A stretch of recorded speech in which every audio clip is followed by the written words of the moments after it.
धार्मिक मान्यता के अनुसार देवउठनी एकादशी के दिन भगवान विष्णु नींद से जागते हैं। इसी दिन से शुभ कार्यों की शुरुआत भी होती है। देवउठनी एकादशी से जुड़ी कई परंपराएं हैं। ऐसी ही एक परंपरा है तुलसी शालिग्राम विवाह की। शालिग्राम को भगवान विष्णु का ही एक स्वरूप माना जाता है। तुलसी शालिग्राम का विवाह क्यों होता है, इसकी शिव पुराण एक कथा है जो इस प्रकार है। शिव महापुराण के अनुसार पुरातन समय में दैत्यों का राजा दंभ था। वह विष्णु भक्त था। बहुत समय तक जब उसके यहाँ पुत्र नहीं हुआ तो उसने दैत्यों के गुरु शुक्राचार्य को गुरु बनाकर उनसे श्री कृष्ण मंत्र प्राप्त किया और पुष्कर में जाकर घोर तप किया। उसकी तपस्या से प्रसन्न होकर भगवान विष्णु ने उसे पुत्र होने का वरदान दिया। भगवान विष्णु के वरदान स्वरूप दंभ के यहाँ पुत्र का जन्म हुआ। वास्तव में वह श्री कृष्ण के पार्षदों का अग्रणी सुदामा नामक गोप था, जिसे राधा जी ने असुर योनि में जन्म लेने का श्राप दे दिया था। इसका नाम शंखचूड़ रखा गया। जब शंखचूड़ बड़ा हुआ तो उसने पुष्कर में जाकर ब्रह्मा जी को प्रसन्न करने के लिए घोर तपस्या की। शंखचूड़ की तपस्या से प्रसन्न होकर ब्रह्मा जी प्रकट हुए और वर मांगने के लिए कहा। तब शंखचूड़ ने वरदान मांगा कि मैं देवताओं के लिए अजेय हो जाऊं। ब्रह्मा जी ने उसे वरदान दे दिया और कहा कि तुम बदरीवन जाओ। वहां धर्मध्वज की पुत्री तुलसी तपस्या कर रही है, तुम उसके साथ विवाह कर लो। ब्रह्मा जी के कहने पर शंखचूड़ बदरीवन गया।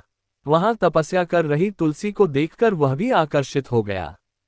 तब भगवान ब्रह्मा वहां आए और उन्होंने शंखचूड़ को गांधर्व विधि से तुलसी से विवाह करने के लिए कहा।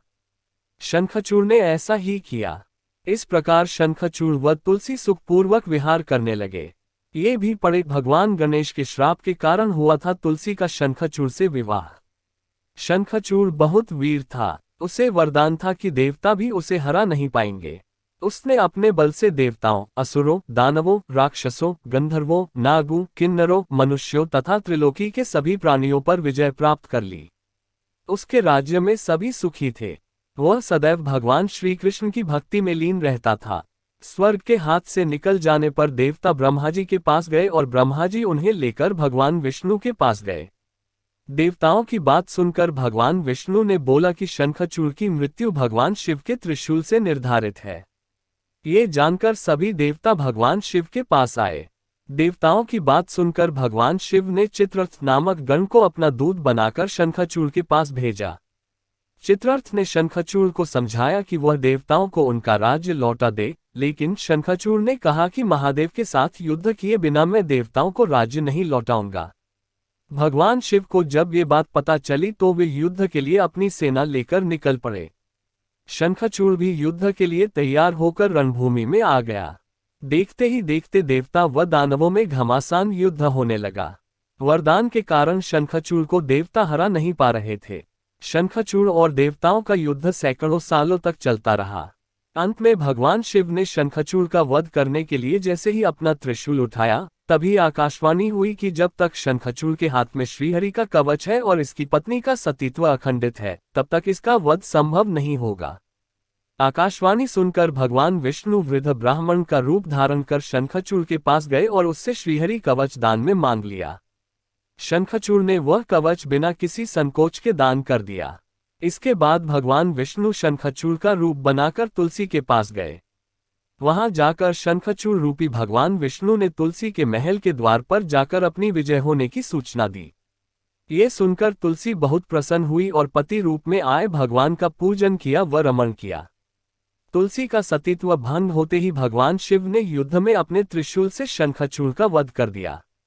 कुछ समय बाद तुलसी को ज्ञात हुआ कि यह मेरे स्वामी नहीं है। तब भगवान अपने मूल स्वरूप में आ गए। अपने साथ छल हुआ जानकर शंखचूड़ की पत्नी रोने लगी। उसने कहा, आज आपने छलपूर्वक मेरा धर्म नष्ट किया है और मेरे स्वामी को मार डाला। आप अवश्य ही पाषाण हृदय हैं, अतः आप मेरे श्राप से अब पाषाण पत्थर होकर पृथ्वी पर रहें।